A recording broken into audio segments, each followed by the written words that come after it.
ঢাকায় শাহ আলী মাজার প্রাঙ্গণে আগত জিয়ারতকারীদের উপর হামলা নিয়ে সারা দেশে বেশ আলোচনা-সমালোচনার ঝড় বইছে। সে ব্যাপারে আপনার প্রতিক্রিয়া কি? দেখুন, এদেশে ইসলাম এনেছেন আল্লাহর অলিগণ। অলি আল্লাহর মাজার জিয়ারতের যে পরিক্রমা, সেটা কিন্তু দীর্ঘদিন ধরেই চলে আসছে। আল্লাহর অলির মাজার জিয়ারত করা, কবর জিয়ারত করা, সাধারণ কবর জিয়ারত করা, এটা সুন্নত। তো আল্লাহর অলির মাজার জিয়ারত করতে তো কোনো আপত্তি নাই। তা আমরা দেখেছি, দেশবাসী দেখেছে, গত রাত্রে জিয়ারতকারীদের উপরে লাঠিচার্জ করা হয়েছে, রক্তাক্ত করা হয়েছে এবং বিভিন্ন উপাদান ভাঙচুর করা হয়েছে। আবারও দীর্ঘদিন ধরে এই গত 2-2.5 বছরে প্রায় শতাধিক মাজারে আক্রমণ করা হয়েছে। সেই আক্রমণের জায়গায় আবারও শাহ আলীর মাজার, প্রখ্যাত অলিয়ে কামেলের মাজার যুক্ত হলো। তো একের পর এক যারা মাজার ভাঙছে, তাদের আমি মনে করি দিন দিন এই মব ভায়োলেন্সের তাণ্ডব বেড়েই চলছে। জিয়ারতকারীদের উপরে হামলা করেছে তারা কারা? স্থানীয় এমপি ব্যারিস্টার আরমান সাহেব তিনি বলেছেন, আমি একটি নিউজে দেখেছি, তিনি নাকি বলেছেন সেখানে মাদক বিরোধী অভিযান চালানো হয়েছে। আবার সেখানে পুলিশ প্রশাসন বলছেন সেখানে কোনো হতাহতের ঘটনা ঘটেনি। আমি দুইটা বিশ্লেষণ মানুষের সামনে তুলে ধরব। স্থানীয় এমপি বলেছেন মাদক বিরোধী অভিযান চালানো হয়েছে, অর্থাৎ শাহ আলী বগদাদী রহমতুল্লাহের মাজারে কে বা কারা মাদক সেবন করেছে, নেশা করেছে, তাদের বিরুদ্ধে অভিযান চালানো হয়েছে।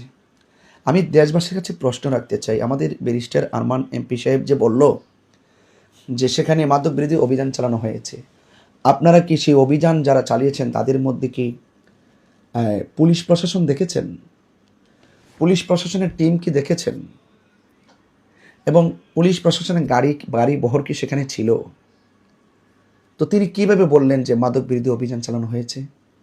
আর পুলিশ যদি না থাকে, 70-80 জন ছেলে ফেলে যারা আক্রমণ করেছে, এটা তো ফেসবুকে যারা আঘাত করছে, যারা ভাঙচুর করছে, এটা তো ফেসবুকে দৃশ্যমান। তো সেখানে সাধারণ পাবলিক যারা ভাঙচুর করলো, তো আমার প্রশ্ন হলো, যদি কোথাও মাদক সেবন হয় অথবা রাষ্ট্রবিরোধী কোনো কার্যক্রম পরিচালিত হয় অথবা ধর্মদ্রোহী কোনো কাজ হয়, যদি কোনো অভিযান চালাতে হয়, আমাদের প্রশাসন চালাবে, প্রশাসনের লোক সেখানে যাবে। একজন স্থানীয় এমপি যদি ওপেন মব ভায়োলেন্সের তাণ্ডব লীলাটি আল্লাহর অলির মাজারে আক্রমণকারীদেরকে সেভ করতে গিয়ে তিনি যদি মন গড়া বলে দেন মাদক বিরোধী অভিযান চালানো হয়েছিল, আমার তো মনে হয় মব ভায়োলেন্সকে তিনি আরো উস্কিয়ে দিয়েছেন। একের পর এক আল্লাহর অলির মাজারকে আক্রমণ করা হচ্ছে। আবার প্রশাসনের কথা যদি আমি বিশ্লেষণ করি, প্রশাসন বলেছেন সেখানে কোনো হতাহতের ঘটনা ঘটেনি। এই যে লাঠিতে আঘাত করলো, এগুলো ফেসবুকে দৃশ্যমান। তো সেখানে কোনো আঘাত, কোনো লাঠি ছোটা নিয়ে কোনো আঘাত হয়নি, হতাহতের ঘটনা ঘটেনি, কোনো মারামারি হয়নি। এত বড় দৃশ্যমান এই জিয়ারতকারীদের উপরে আক্রমণ করার পরও প্রশাসন কিভাবে বলে যে এখানে হতাহতের ঘটনা ঘটেনি? আচ্ছা বলুন, দেশের দায়িত্বই আসলো কার কাছে? প্রশাসনই বা কি করে? এইভাবে যদি দায়িত্বশীল ব্যক্তিগুলোর দায়িত্বহীন আচরণ করেন, তাহলে তো আপনারা এক শ্রেণীর মানুষকে আল্লাহর ওলিদের বিরুদ্ধে অবস্থান নিয়ে জিয়ারতকারীদেরকে মব ভায়োলেন্সে অ্যাটাকিং করার প্রসেস আপনারা করে দিলেন। তো আজকে আল্লাহ না করুক, আপনারা জানেন এই দেশে 70% আল্লাহর ওলিদের ভক্ত, তরিকাপন্থী মানুষ, যারা এখানে আক্রমণ করতে গিয়েছে। এখন সকল জিয়ারতকারীদের একত্রিত হয়ে যদি উল্টাবার তাদেরকে আক্রমণ করে, তখন আপনারা হয়তো মামলার পথ বেছে নেবেন। এবং উল্টা যদি আক্রমণ শুরু করে, তাহলে এটার দায়ভারটা কে নেবে? যদি প্রশাসন থেকে যদি কড়া নজরদারি না থাকে, স্থানীয় প্রতিনিধি যদি উনি সত্যকে আড়াল করতে গিয়ে মিথ্যার আশ্রয় গ্রহণ করে, তাহলে আমরা এই দেশের মানুষ কার উপরে ভরসা করবে? তবে আমি এতটুকু বলবো, একের পর এক প্রায় শতাধিক মাজারের উপরে আক্রমণ করা হয়েছে, কবর থেকে লাশ তুলে আগুন দিয়ে পুড়িয়ে দেওয়া হয়েছে, বিভিন্ন অভিযোগ তুলে মানুষকে মেরে ফেলা হয়েছে। তো এইভাবে যারা একের পর এক অন্যায়গুলো করছে, এভাবে কি চলতে থাকবে? তবে আমি এখানে একটুকু বলতে চাই, যারা আল্লাহর ওলিকে ভালোবাসেন, সত্যিকার দেশকে ভালোবাসেন, ধর্মকে ভালোবাসেন, সকল অপশক্তির বিরুদ্ধে, আল্লাহর ওলিদের দুশ্মনদের বিরুদ্ধে সকল তরিকাপন্থীদেরকে ঐক্যবদ্ধ হতে হবে। সকলকে মাজার সুরক্ষায় প্রতিরোধ কমিটি গঠন করতে হবে। আজকে মাজারে মাদক সেবন হয়, অপবাদ দেওয়া হয়, এগুলো বিচ্ছিন্ন বিষয় থাকতে পারে।